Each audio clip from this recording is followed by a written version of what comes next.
Welcome, low ego action heroes. This is Debbie from dcx.to. Welcome to episode 262, where I'm going to be doing my third show on freelancing, contracts, and starting a business. It's always good to revisit this topic. You can always look at the old videos if you like, but I'm going to try to cover some of the same things because I know people have a lot of questions. We're also going to be covering these topics, especially on the third day of my upcoming conference, which is dcx Hive. You can find more about that. If you just go to dcx.com, there's a link from the homepage. You can learn all about the event and registration is open. So please check it out. Hello, Ana Lucia. How have you been? Yeah, I'm back. I want to remind everybody to please join the online community, no charge. dcx.to will take you there. We've got a growing Discord community and a free Patreon and other places you can join in and keep in touch. So I've made a couple of notes about some things that I wanted to talk about, but I also want to take your questions about freelancing, contracting, starting your own business. Hello, Dermpling. I don't know if I know you, but welcome, and thanks for the follow on Twitch. Don't forget to follow us on Twitch, everybody. dcx Hive. So one of the first things I wanted to talk about was when you are doing more freelancing or contracting, do you need to be some sort of a business?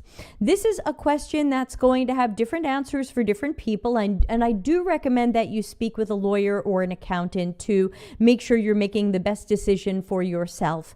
But in general, I tend to think it's wise to consider having some sort of business. Hello, Yesterday in Gaming. So depending upon where you are, this could be some sort of limited liability company. In America, some of you think about S corporations or C corporations. Typically, wherever you live, there are different types of business structures, and they have different usually tax advantages and disadvantages. There's definitely advantages and disadvantages to limited liability companies. There's advantages and disadvantages to corporations. So I can't say, oh, everybody should go get this type of business or start this type of business. Again, it's something for you to research in your own area and, if possible, talk with a lawyer and or accountant so you can understand the different types of businesses in your region and see what is best for you.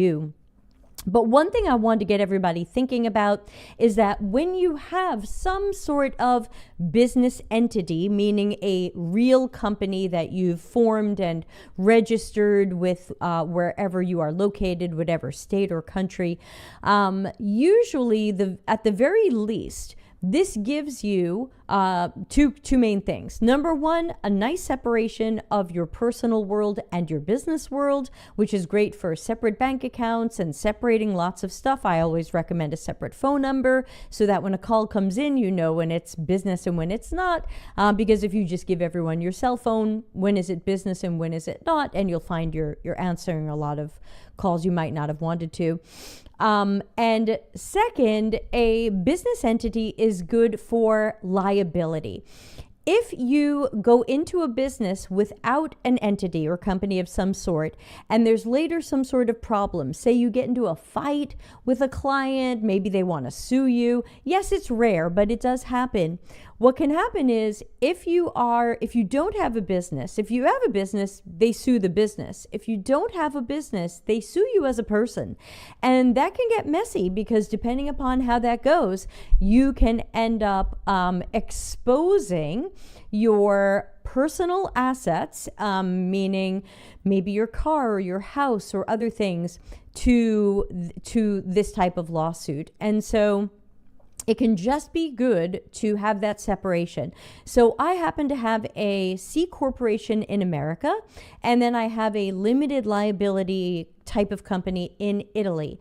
I have insurance for both of them separately. So I like to have my businesses insured, even just for a few million in liability. No one's ever sued me and they never will, but it's good to have some insurance for that just in case. I've had a lawyer work on my contract, which I'll be talking about in today's episode, which I've shown in the past, but let's show it freshly today. separate bank accounts, separate phone numbers. So I do like to try to keep my stuff separate. And of course, with a business, it means you do have to do 2 sets of taxes for your personal world, taxes for the business world. But in many cases, it can be worth it. Ana Lucia says, oh, hi, Muhassin. Ana Lucia says, just a note, get at least 2 different opinions from accountants. One of my friends was poorly advised by an accountant because she would gain a new client if he decided to start a company instead of being a freelancer. Not everyone has your best interests in mind. And I want to remind everybody that you can be a freelancer both with and without a company. When I go out there and I do freelancing, I have people pay my company. I have them sign a contract with my company. Again, nothing says that a freelancer has to be you as a person. It can be, hi Arun. It can be a company. And so remember, if you have any questions about today's topic, please ask it. I'm happy to tell. I'm not a lawyer. I'm not an accountant, but I'm somebody who's been running my own company for almost 30 years. So I certainly have some ideas and advice. Take it or leave it or improve upon it. But when I go out there as a freelancer, people are signing a contract with my American or Italian company. They are paying the money to my American or Italian company, and then from there the company pays me. And so remember, while starting a company might not be right for everybody or in their best interest, I also want people to consider if it is in your best interest. I think a lot of people think, well, I'll just make this money and I'll put it on my personal taxes and whatever. You could be missing some opportunities for some write-offs, and you could be missing some opportunities to create that liability shield where if there were a legal problem, that the legal problem is with the business and not with person. Also, if the business ends up with debt, you might prefer that to be the business's debt and not your personal debt. So again, pros and cons, and you definitely want to get some professional opinions out there on what is best for you. But I wanted to remind everybody that to at least consider a business entity, whether that's a limited liability type of thing or a corporation type of thing, whatever might be right for you. In America, at least, you don't have to be a certain size of business to be a corporation. I am the 100% shareholder of my corporation, and I'm the only employee on record. Everybody else is a freelancer or consultant to me, and I pay them as a freelancer or consultant. So that's what I've chosen. But of course, I recommend lawyers. I recommend insurance. I recommend thinking these things through, thinking about their pros and cons. So let me know what questions come to mind about the idea of whether you're freelancing or contracting or trying to start your own business.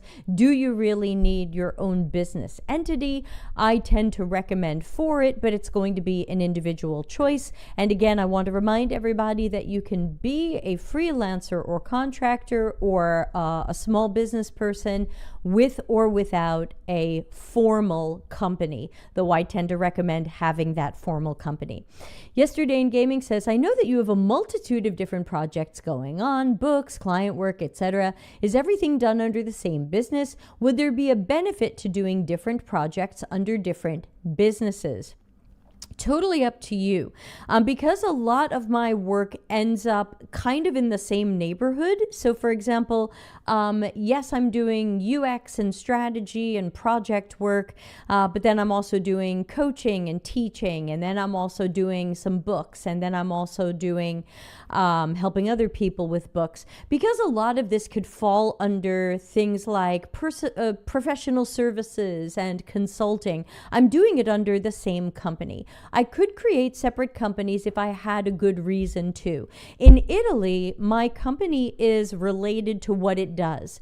If my company started doing very different things, like we're a UX consultancy and I've opened a cafe, I might have to create separate companies for those because it's stricter in Italy.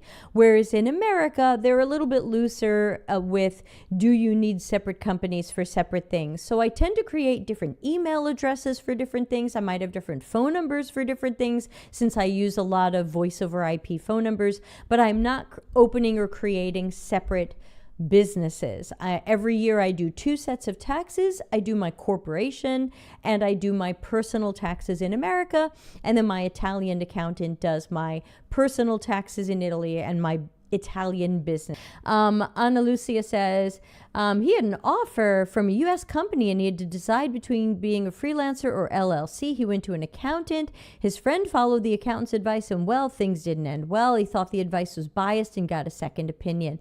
Yeah, I'm not really into LLCs or S corps. I'm one of those people who thinks that C corp is the way.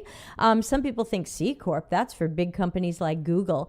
But again, this is America. But if you're not Google, you can still, I have a C Corp. I've always had a C Corp. I've had a C Corp since 1999, and I'm still technically one person plus contractors and freelancers. So it really depends. Again, it's going to be individual. I can say I prefer the C Corp life. Some people prefer the LLC or S Corp, and it has to do with how you report the income on the taxes, I believe, and it sometimes affects the write-offs. So again, you need some good advice. Malika is here. Yay! I was just telling people at Convey UX how great you are.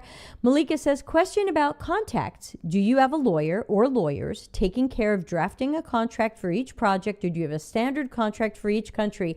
Excellent question, and I am going to talk about contracts today.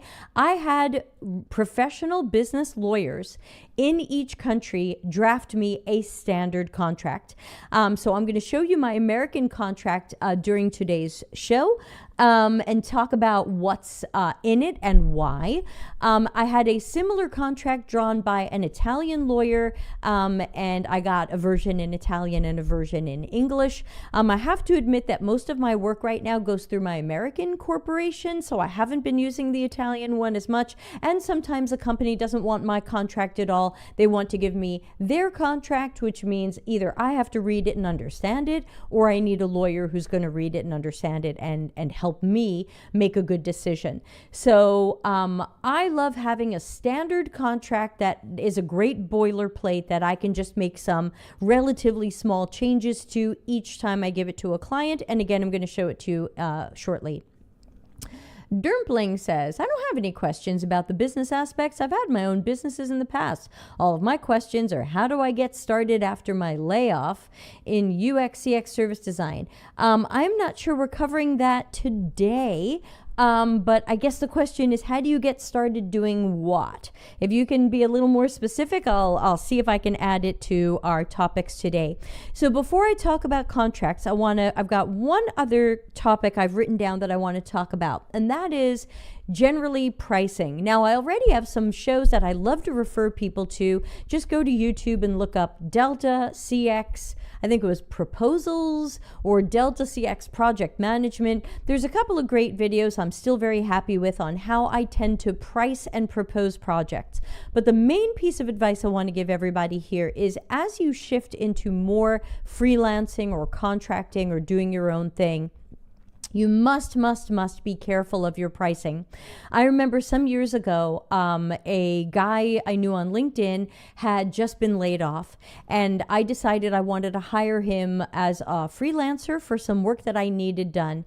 And I said, what's your rate? What do you want to be paid? And he said, well, my last job, which was a W-2 full-time employment job, he said, if you do the math on what I was being paid at my last job, I was making $70 an hour. Or I think he said 50. I was making $50 an hour. I said, then I'm going to pay you $70 an hour.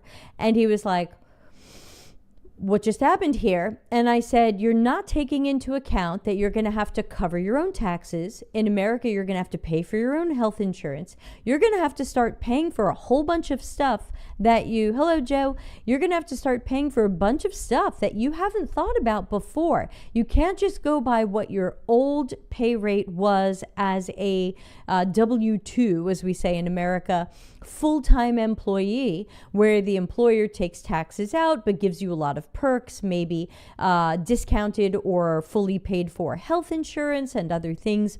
And he hadn't taken those into account. So again, I can't say enough. Get your Life After Tech book. Take a look at these spreadsheets about budgeting. Make sure you're familiar with your budgets and how much you're trying to make, at least at the very least. And think about, I like that sentence, at least at the very least. Put that on a shirt. And make sure you understand which expenses that used to be covered or possibly used to be covered by an employer will now have to be covered by you. If you are getting subsidized childcare or gym memberships or some free meals at your job or partially paid for or wholly paid for health insurance, these are now things that you would have to pay for yourself, typically as a freelancer or contractor, whether you go in as a person or you go in as a business. So make sure you have done the math. Do not sell yourself short, because when it comes to freelancing and contracting, and even when it's W-2 employment, we think that $50 an hour is $50 an hour in your pocket. And when you're a freelancer, it can feel like that because you're thinking, oh, wow, they're not taking taxes out or blah, blah, blah.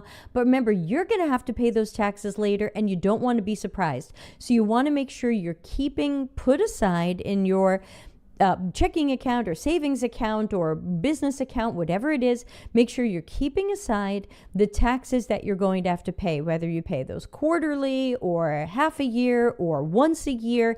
Make sure you are not getting surprised later by thinking, oh, wow, I have $50 an hour. I have all this new money, spend, because your employer is not taking those taxes out typically when you are a freelancer or contractor. So I just wanted to make sure everybody remembered to run your budget, run your spreadsheet, and think about the things that you are going to have to pay for out of the money you make, and that these things are coming out of your pocket, your employer's not paying for them, insurance, taxes, whether that's health insurance or business insurance, etc.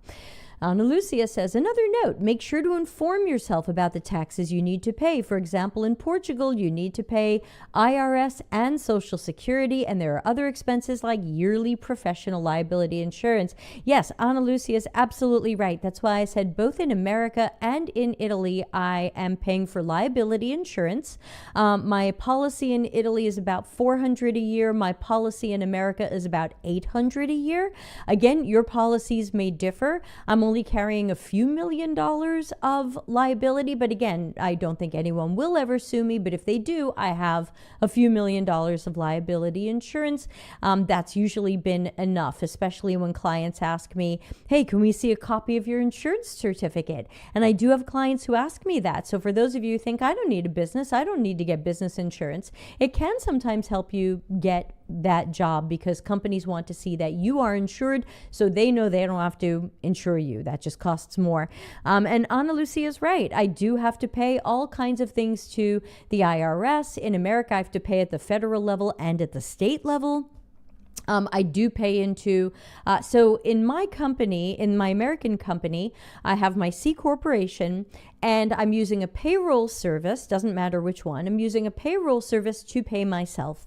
That way, all of the money I pay myself is on the books, it's correctly reported, and I am withholding from my own payment all of the appropriate personal taxes. And then the business pays its share as well. So that way at the end of the year, I have a proper tax document. Americans will recognize when I say a W-2. I W-2 myself from my own corporation. And that way I can say, aha, at the end of the year, I paid myself this much. This was my Social Security, my Medicare, my taxes being withheld, etc.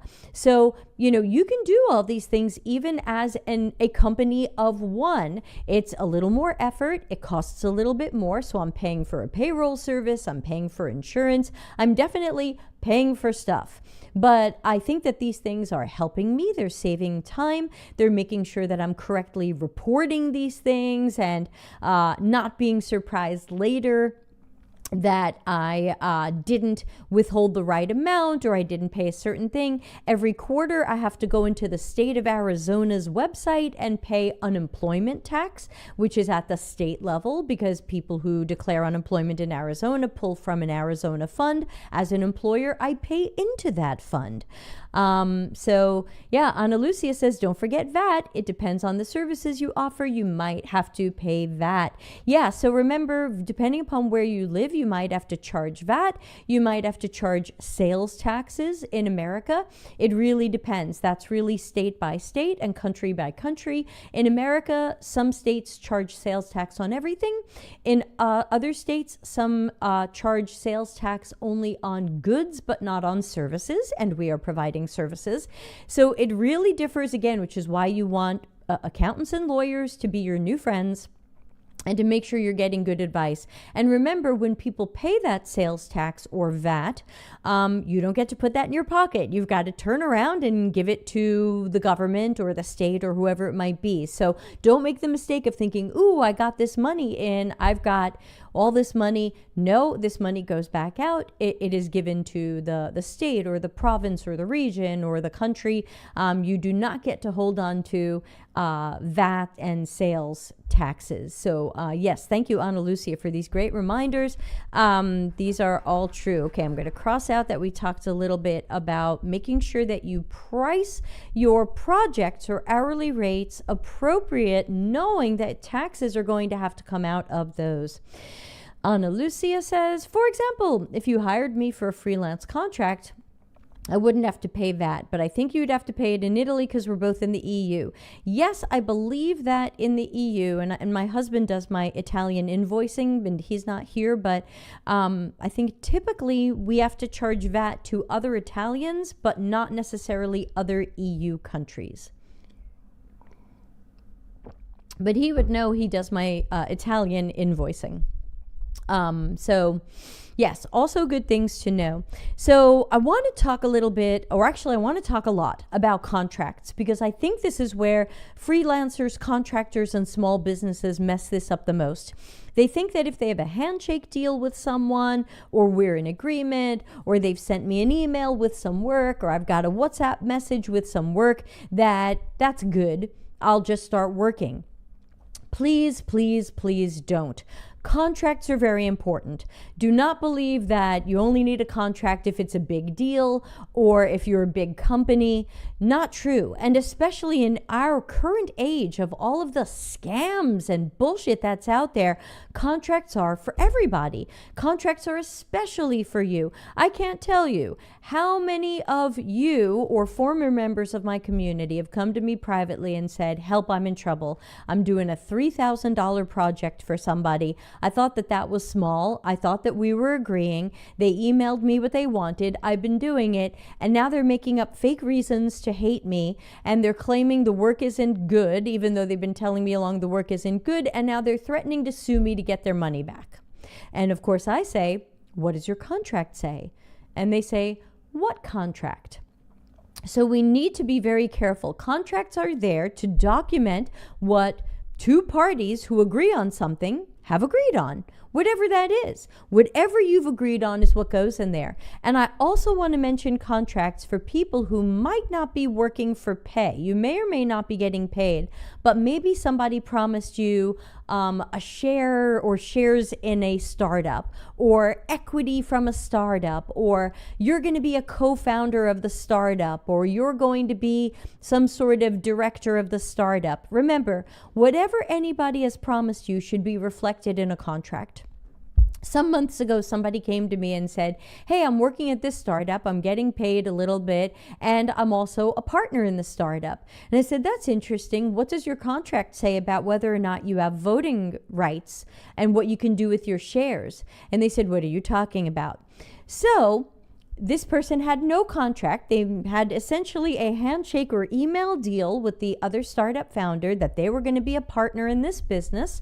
And this is now messy because that partnership is dissolving and they don't have a good business document to go back to say, if we ever change or dissolve this partnership or one person leaves or is thrown out, what happens next? So remember, having a contract is like having insurance. You hope you never have to look back at it and you hope you don't need it, but boy, will you be happy if you need it. You want to have it.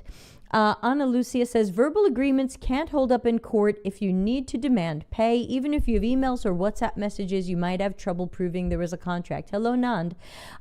Yes, I have only successfully sued someone once in court because I had lent them money. So this is a personal affair.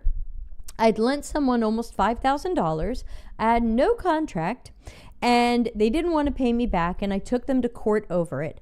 I had enough emails back and forth between us talking about the money being owed and the person admitting in the emails that they owed me the money that the judge found for me. But I was very lucky because I didn't have a contract. So Ana Lucia is right in that you don't know if a court is going to find in your favor just because you have some emails.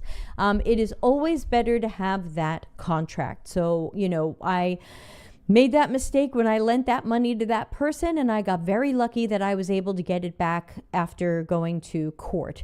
So just don't assume that a court is going to see what's going on here and find in your favor. The contract is really important.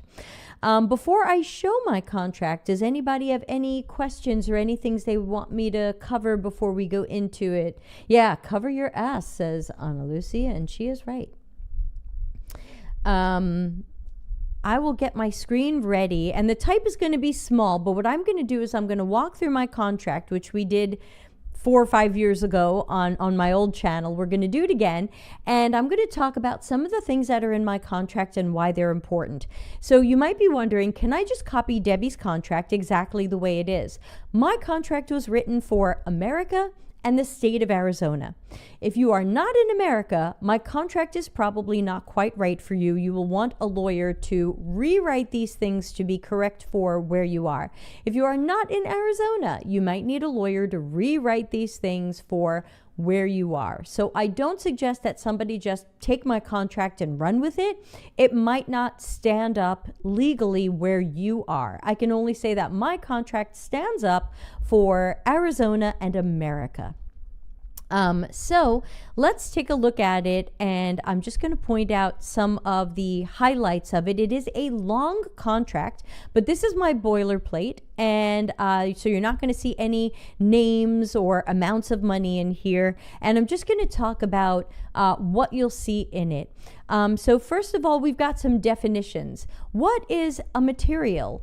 Materials are artwork, sketches, diagrams, information, documentation. Why? Because I'm in the business of information, designs, decisions. So that's what we're talking about here. We're not talking about cars or books or lemons. So many contracts start out by defining words they're going to use so that when I say materials, we all agree on what it means. When I say I'm providing services, we all agree on what that means. And we all agree on what a scope of work or SOW is. So these are just standard definitions. Services are business model, product and service strategy, research, design, prototyping, tax, staff augmentation, and other deliverables, part of human-centered design. I'm calling that services or work. And that way, when I use these words in the contract, it's not ambiguous. It's not like, services, what does she mean by that? So that way, this is all very clear. Section 1 of my contract is fees and delivery schedule. So this basically says the contract price includes the tasks that will be in this agreement, and services are scheduled first come, first served. This is so that if I have a client who signs my contract we're now in March 2025, and for some reason they don't give me what I need to start the project until July, they might not be my top priority in July. I might have signed another contract, another client has a project, they come first. So I need to make it clear, especially as a small business, that sometimes can and sometimes can't ramp up freelancers fast. You might have to wait. You know, if you make me wait, I might have to make you wait. So just a reminder there. How do I take payments? I'm not taking checks anymore. I am taking credit cards. I do have here that 3% will be added for processing fees, but honestly, I haven't been charging people that, and I know in some places that is not legal. So that's probably something that I would change in my contract or just not do. I have the right to do it, but I'm not doing it. But yeah, many of my clients pay via credit card, and I'm very happy with that. I'm using Stripe, hashtag not sponsored. We can do a little hashtag not sponsored. Now, I tend to do my pricing as hourly. Sometimes I give people a not to exceed price. And we talked about that in the show about pricing. So I'm not going to go into detail today on pricing. I don't think we'll have time. But I will talk in section 1C. I'll talk about, in general, how are you going to be billed? Are you being billed twice a month? Are you being billed monthly? Are you being billed at the beginning, middle, and end of a contract? Are you being billed hourly? Are these flat fees? Ana Lucia says, by the way, are payments through Venmo, Revolut, or something similar accepted in contracts? Yeah, I mean, I tend to take my payments through Stripe, but it doesn't matter however you want to be paid. I used to accept PayPal until I found that they weren't standing behind me when I had fights with customers. So you can absolutely accept payments however you want. I also use Wise, hashtag not sponsored, but I don't do my invoicing through Wise, even though they offer that feature. I tend to do my invoicing through Stripe, and then Stripe dumps it in my bank accounts. So yeah, you can say how you accept how you accept payments and how you don't accept payments. That's totally up to you as a business. And again, I have separate business accounts for all of these payments because legally, as you'll see from the top, I am Brass Flowers Inc. Brass Flowers Incorporated. You think of me as Delta CX because I have a doing business as, or what some companies call a trade name. So legally, I am Brass Flowers Inc. And then my face to the world is Delta CX. It used to be P-Type. That was my trade name, but it's been Brass Flowers since 2009. Twitch ads just came up. Okay. So let me give everybody a minute or two to watch a Twitch ad so that you don't miss out on anything I'm saying. And while I wait for Twitch ads, let me know if anybody has questions.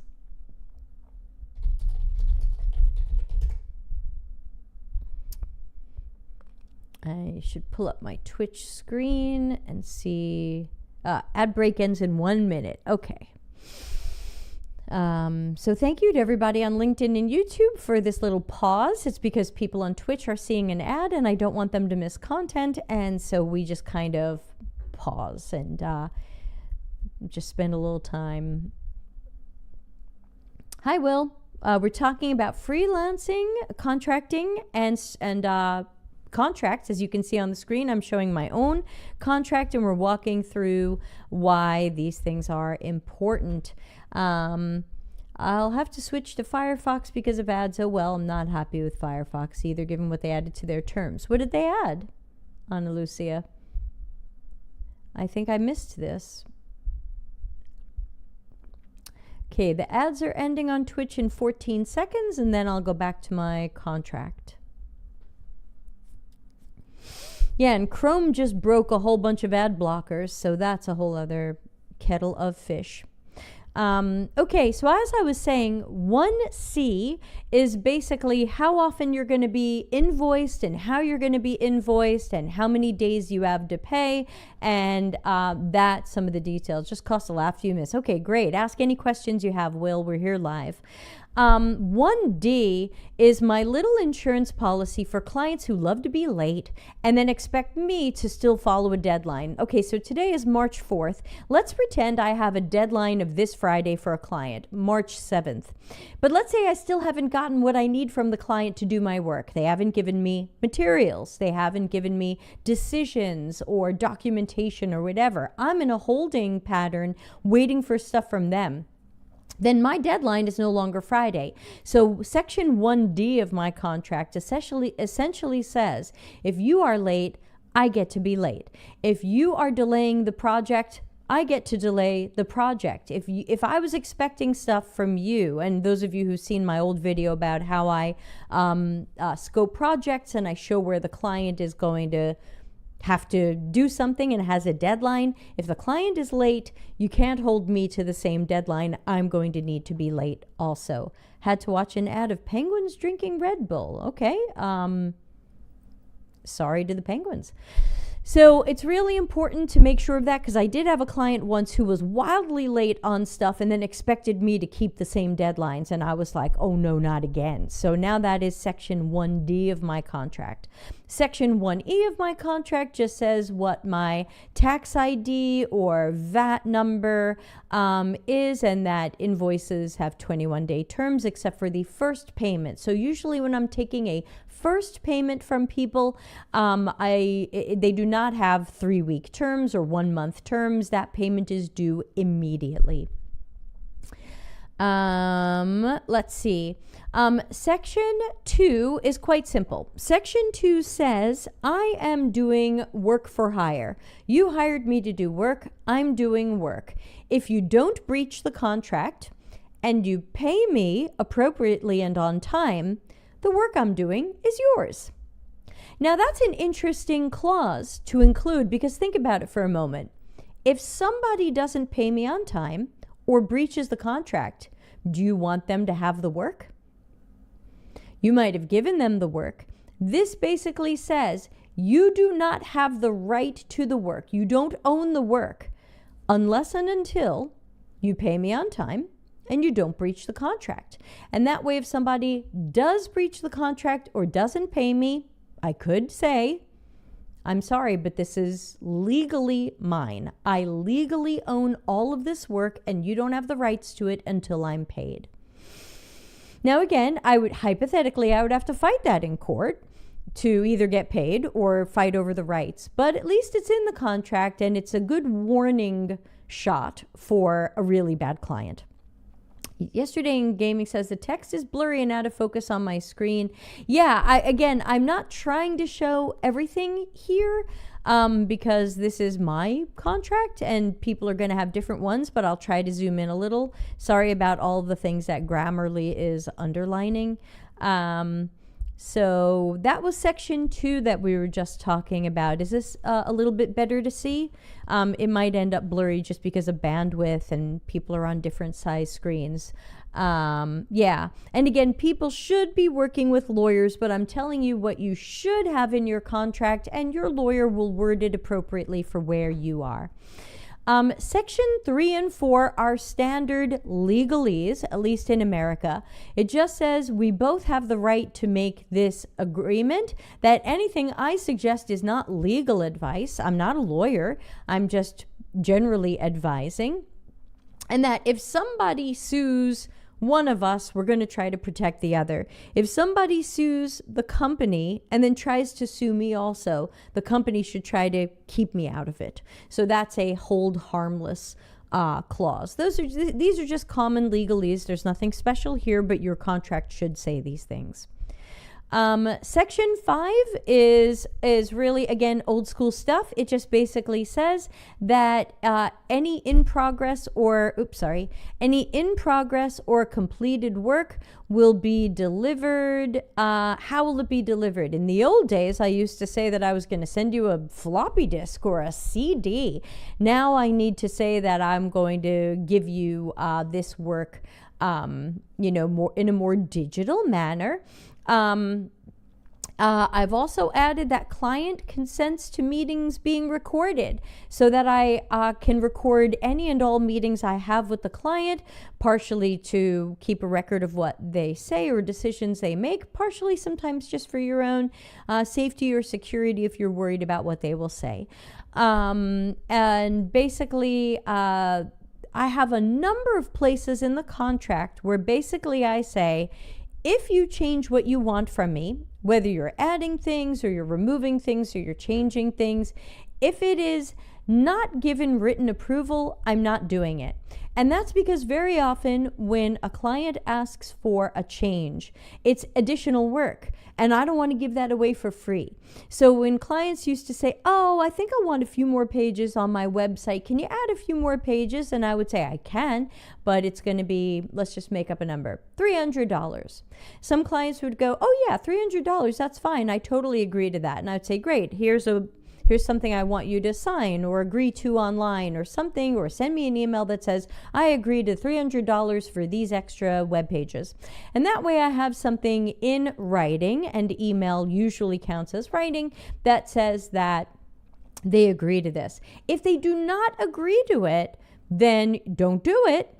And the problem here, this is a really important clause, because I find a lot of people who are freelancers or contractors or start their own business get really fuzzy with boundaries, where a client says, like I'm doing a freelance project now, and the client just said, oh, now that we've seen your final research report, we're going to work on a diagram that's going to kind of turn this into service design, and we want to get your feedback on that diagram. That's not in the original scope. So I could say, yeah, you know what? That sounds like 5 extra hours of work. I'd like to bill you for that. And they might say, yeah, sure, go ahead. But what I've noticed throughout my many years of doing this is very often when I say to a client, yeah, that's going to be another $500, $1,000, $2, whatever it is, they very often say, oh, never mind, I don't want it. They were just trying to get extra free work out of you. And you don't have to give them free work. You only have to give them what you promise in the contract. And that's why it's important for the contract to be very clear about what you're doing and what you're not doing, and that stuff doesn't just get added because a client asks for it. So it's important for you to keep those boundaries. If you don't, you will find that this client asks for all kinds of things all the time because they're hoping you will just give it this time, or as a courtesy, or in good faith. Be careful. Joe says, I'm sure it's hard when you're trying to build a client base, but a client who takes advantage of you is not someone you want long term. Yesterday in Gaming says, show me the money.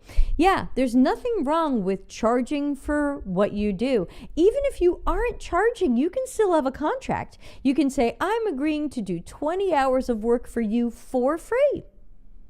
And then if someone says, oh, you know what, we want 10 more hours, that's up to you. If you want to do 10 more hours of work for free, have them agree to it in writing so that it's part of this contract.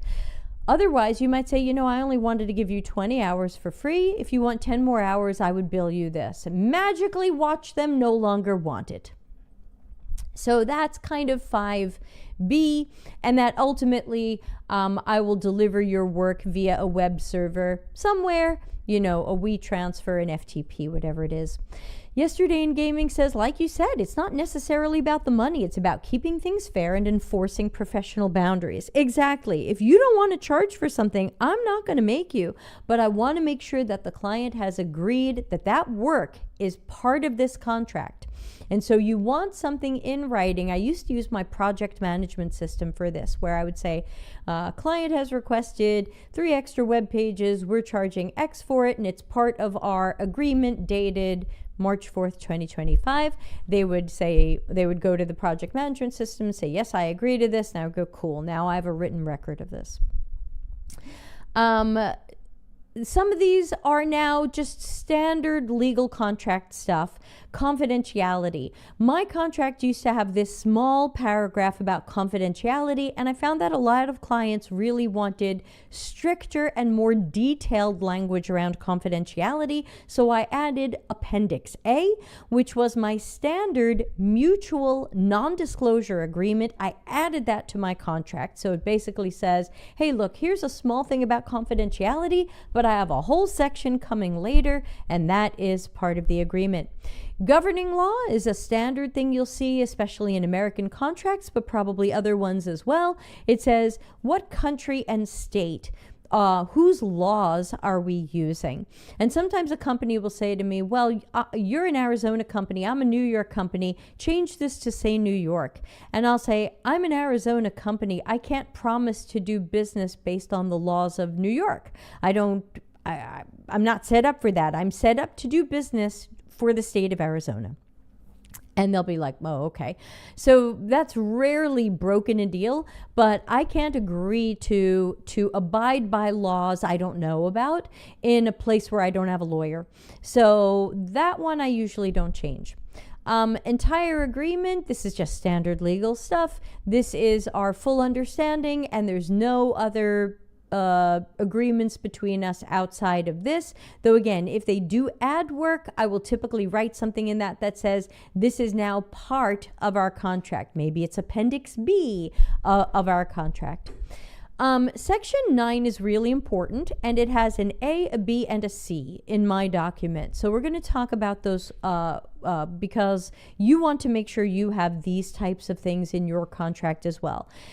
Section 9 says what happens if somebody breaches the agreement or just wants to end the relationship, because you may or may not have noticed that my contract does not have an end date to the relationship, but it also doesn't have exclusivity. It doesn't say I'm the only UX company or consultant you can work with, or you must work with me until this date. I don't lock people into that stuff. I want them to work with me because they like working with me, not because they got locked into a contract. So basically, A, B, and C say what happens if we don't want to work together, or what happens if my client stops paying me?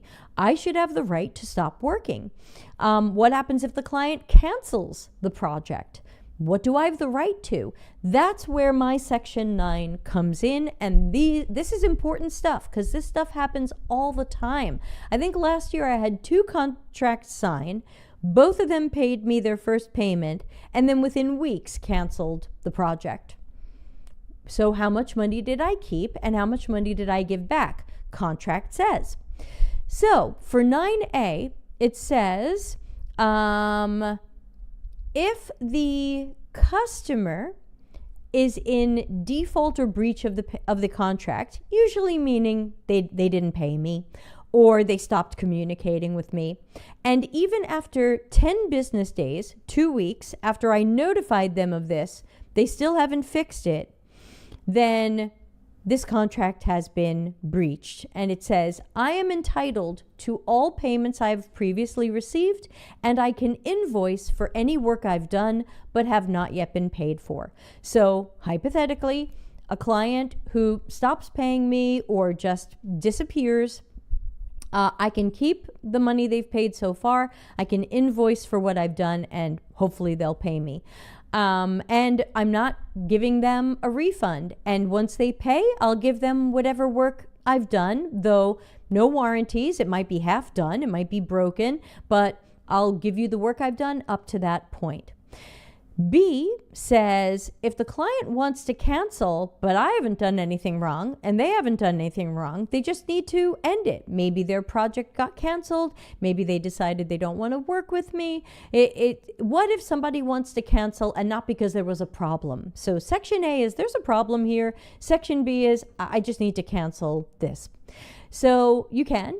The consultant, who's my company, keeps all payments already made, and I can invoice for the work that I've done to that date. There's no refunds, and once you pay, you can have the work.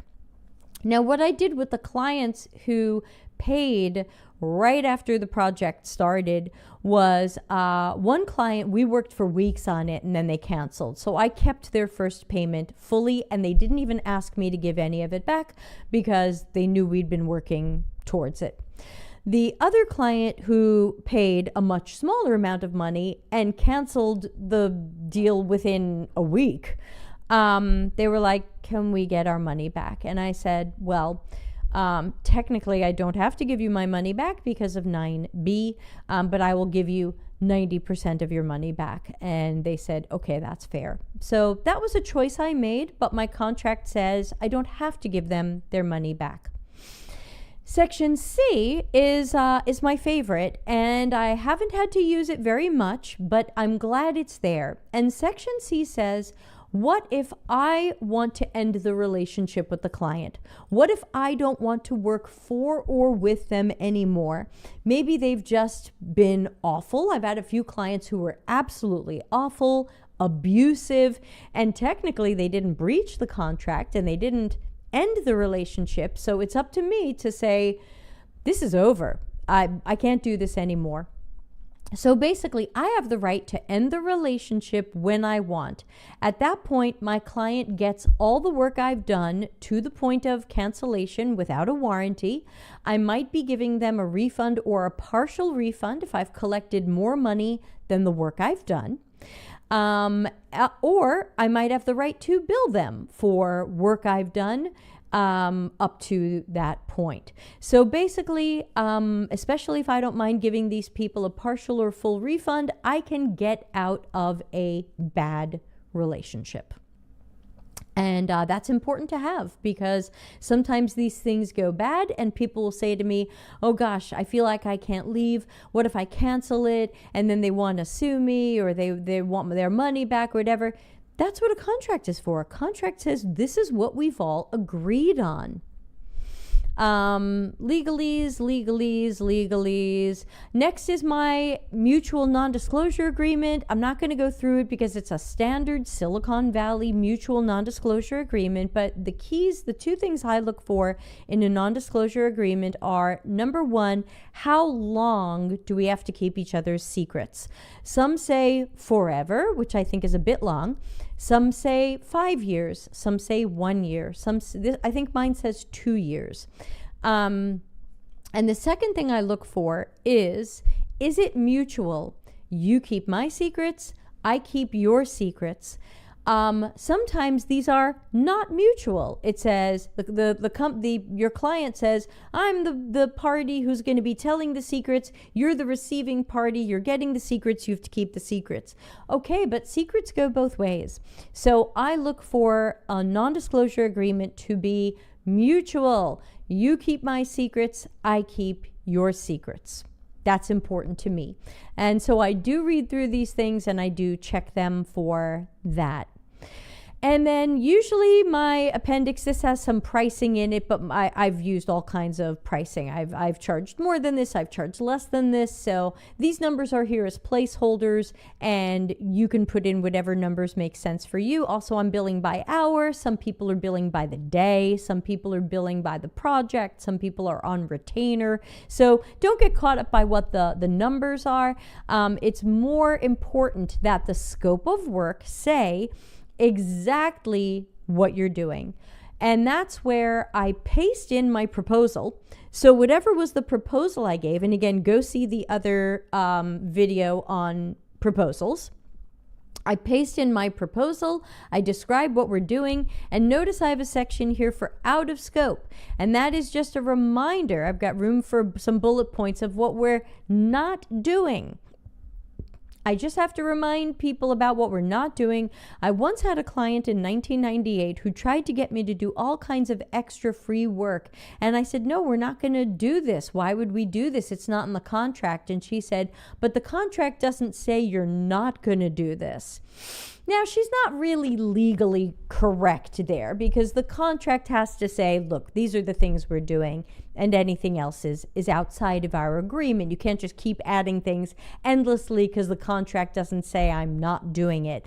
But as you can see, I later added to the contract that a number of areas that say, if it's not in this scope of work or a future revised scope of work, we're not doing it. If you don't agree in writing to what we're doing, especially if it costs extra, we're not doing it. And here I say it again, what's out of scope? anything not detailed here. If the scope changes, the price may change, and I'll need the client's agreement on that. Even if I'm billing hourly, I still get the client's permission. Hey, I'm going to be spending extra hours on this. So typically my scope of work, Appendix B, is going to have my proposal. What are we doing? How long is it going to take? What's it going to cost? What is the pricing based on? Whether that's an hourly rate or day rate or project price or whatever it might be. And that's it. End of document. So that is a medium-sized look at my contract. If you go back and watch episode like 8 from early 2020, my contract is mostly similar. I've only made a few smallish changes over time. And so this is really important. It's really important to make sure that you have a good contract. Thank you for saying very helpful. To have a good contract, whether you're a freelancer, a contractor, or you are some sort of business doing business with another person or company. This is really important. Sometimes people send me their contract and they write, our contract is between company X and Debbie Levitt. No, it's not. You're not hiring Debbie Levitt. Debbie Levitt doesn't have business insurance. You are hiring Brass Flowers Incorporated, a C corporation of the state of Arizona with its own bank accounts, its own insurance. So I'm very, very strict about this stuff. Now, obviously, sometimes a company hires me and it's W-2 and that's Debbie Levitt, but that's a very different scenario. So freelancing and contracting and agency stuff and consulting for me is all done through Brass Flowers Incorporated, my C corporation. Ana Lucia says, do you add the deliverables to the contract? Do you charge by each deliverable they want or need? So it's whatever was in my proposal. So if my proposal says you're going to get my research videos and a report and a diagram and a task analysis, then sure, because my proposal ends up in my contract, I will end up saying that. But it's not like you will get a report and a report is $500. You will get a task analysis and a task analysis is 73 cents. If you go look back, I'll have to link in the YouTube description my old video on how I do proposals. But each line item has time and expenses associated with it. So I might say, hey, a task analysis is 40 hours of work or whatever it might be. And then that's got a cost associated with it, or you can just give it a flat fee or whatever. I find that clients tend to prefer the way I break down pricing because then they feel like they know what they're paying for. If I gave a client a proposal and said, look, I'm going to do all kinds of work for you and I'm just going to make up a number, $200,000. They might go, wait a minute, what am I paying for in there? How much are any of these things that you're doing? Why do I need them? So again, typically with proposals, which was a separate video, I'm going into detail on what I'm doing, kind of line by line, how much time it's going to take, if there are expenses that are part of it, if there are dependencies where if I don't get something from the client, I'm going to run late or the project goes off the rails. So that's a separate video on proposals, but my proposal gets copied and pasted into the contract, including the prices and the timelines and the deliverables and things like that. That way, I want to make sure my clients walk away feeling, I know exactly what this company is going to do for me. I know exactly what it costs. And I know why they're doing this and why it costs this. And so I'm not against a project price. And very often what I do is I will say, look, this is based on hourly or day rates. If you don't change the scope, the project won't cost you more than this. This is your project price. But I'm clear that it comes from these hourly or day rates. And that way if someone said, because people think, oh, I don't want to talk about hourly or day rates. I just want to give them a project price. Okay, but if they add 2 days of work, you're adding an hourly or day rate, and everyone's going to know it. Like, there's only so much that you can hide some of these rates once somebody asks you to add something. Ana Lucia says, have you ever found out You may need to change things on the proposal as the research progresses. Imagine you start the research process and something happens that makes you think X or Z would be better for the client compared to the current proposal. Rarely. Only because I try to do my proposals very carefully. No client wants to hear later that we got something wrong or we estimated something wrong. So I've been taking the angle for many, many years. This is my project estimate. If you don't change the project, this is what I'm doing and this is the pricing. If we take longer to do these things than I thought, that's my fault and my problem. I'm not going to charge you extra. I'm just going to do it and I'm going to eat it. So that inspires me to be very good at estimating, and it makes the client feel very sure that they're not going to get a surprise bill later. There have been a few times where I've said to a client, you know, we thought we were only going to meet 12 people and they were going to be this type of client, but now that I've started talking to people, I think we're not talking to the right people. I think we should talk to 24 people and make sure we're talking to some of this and some of this, and this is what I would do. And then I give them kind of a fresh proposal. I say, I know you signed a contract for this work at this price. If we were to add 12 more participants to this study, this is how it would change the this price for recruiting, this price for the sessions, this price for the reporting and other artifacts. So, hey, you know what? It's going to add X dollars, but this is why I recommend it and why I think it's worth it. And they'll either agree to that or not.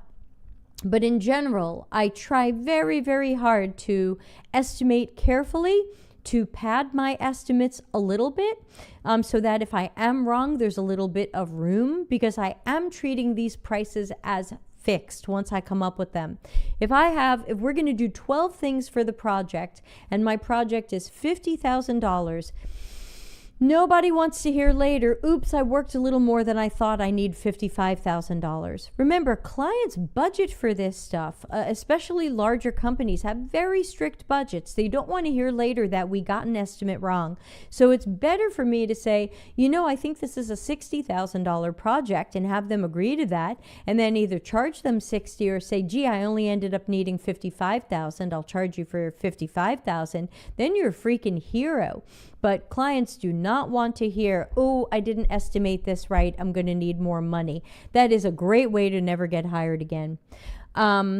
Yesterday in Gaming says, you're kind of hinting at this, and I think it goes without saying, but people appreciate honesty and will be more willing to be our client when we lean towards taking the blame.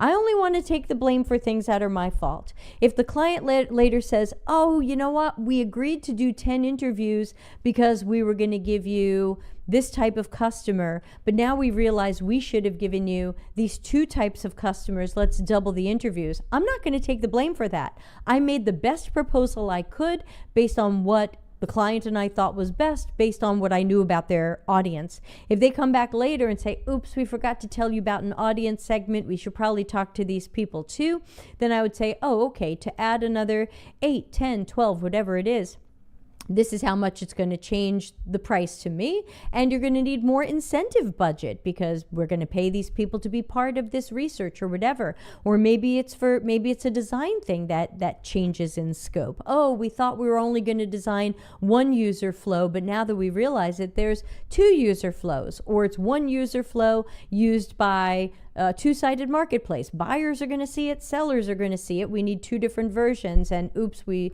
didn't tell you that. Obviously, I try to have as many early conversations as possible. I ask early questions so that we're not surprised by this later, but I'm definitely not going to take the blame for anything I didn't do. That's important for having boundaries. So if it's their fault, I'm going to say, you know, look, unfortunately, that's something we didn't think of earlier, and I'm certainly happy to add that work, but that's going to add this many hours to the project or this many days to the project, and I'm billing you hourly or daily, so that would add X. And sometimes they go, yeah, we need to do that. And I go, okay, just digitally sign this thing, or agree in my project management system to this thing that says you agree to the extra work done for the extra cost, and this becomes part of our project. And they go, sure. So, yeah, it's really all about fairness and accountability. As Yesterday in Gaming says, we want to make sure we're being honest and we want them to be honest. And nobody likes surprises, but I know that I am more likely to be either hired by that client again, or for them to say nice things about me to someone else, or for them to think of me when they're at their new job, when they feel like, I was billed fairly and honestly. I really was able to keep on top of the project as it went, and I understood what was being done and why and for how much. That I think that trust goes a long way versus kind of the black box of, yeah, I can do a UX project for you. It's $200,000 and, we'll get you what you want. Okay, but that seems a little bit squishy. Yesterday in Gaming says that would be a helpful longer conversation, professional boundaries and things around that. Yeah, I'm not sure I have much more to say about professional boundaries, but I think that would be the key thing that I would recommend to people, that a lot of this stuff is about having boundaries, but it's a lot about math and law. We've got to make sure we're charging the right amount of money for the work. I don't want to overcharge. I don't want to undercharge. I want to charge a good amount for what I do and for what's going on in the market. I want to stick to those boundaries. So if a client has a fixed project price based on my time and incentives, that if they make a change to it, that we say, hey, we need to add to this and get their written approval of that. So there's a lot here. Obviously, you can talk about freelancing and contracts and starting your own business from 9,000 directions. We're going to have Thomas Wilson talking about this at our upcoming conference. Check out the dcx.to homepage to join our May 2025 conference. I hope you will check it out. It's still on early bird special right now. It's about lots of different topics. We've got CX, UX, difficult workplaces, personal development, and career shifts. So something there for everyone, whether or not you work in UX. Joe says, I don't freelance really, but I once attended a workshop at my local business development center to learn. Many communities in the USA have them, usually tied to universities, great resources, especially with local law info. Yeah. Check out those things. Always good when they're from the Small Business Administration or university. I'm a little bit more suspicious of it when it's not from that. And I've also once in a while had chambers of commerce trot out some pretty unqualified people. So again, ultimately the best resource is your lawyer and or accountant. They're supposed to be on your side. Ana Lucia says, professional boundaries are directly connected with assertiveness. Sometimes we don't know how to answer assertively to establish a proper boundary. And again, I don't have to be too assertive because it's in my contract. If somebody says, oh yeah, well, blah, blah, blah, and I go, that's cool, but section 9 of my contract says I can walk away if that's the way you're going to do things. So sometimes the contract allows people to be more assertive, even if they're non-confrontational or introverted or don't see themselves as assertive people. You can always say, well, section 1 of my contract gives me the right to bill you twice a month. So hi, it's the middle of the month. I'm billing you. So, I think a lot of that assertiveness can almost be built into just having a contract where you can say, I'm just doing what the contract says. And I think that can help with some of those boundaries and assertiveness. Any other questions before we wind down for today? Tomorrow will be Ask Me Anything, and I think Dr. Nick is joining, so I will see everybody there. I will try to do a co-working stream tomorrow, but it might be a little bit short and at weird times, probably Twitch only, because I have a couple of calls to make during the usual block of time, but we'll try to do a little co-working. We've also been doing a little co-working in Discord. So find us there as well. Join the Discord. It's free. dcx.to/Discord. Don't forget to join the community. It's free. One of the few completely free UX communities, and at this point, community based on not just UX, but just supporting you wherever you are with your life and work paths. So thank you to everybody for running a little bit late. I will start our wrap-up music. And yeah, thanks, Will. Thanks for joining. This will be archived, as always, on our YouTube channel, dcx Hive, as in hive of bees. And I will go find my old proposals video and link that in the description. And other than that, I hope everybody will follow on Twitch and join the Discord and sign up for the conference. Go to dcx.to to find the conference link. Check out 3 awesome days I have planned. It's completely remote, and make sure you sign up. Thanks, everybody, and catch you soon.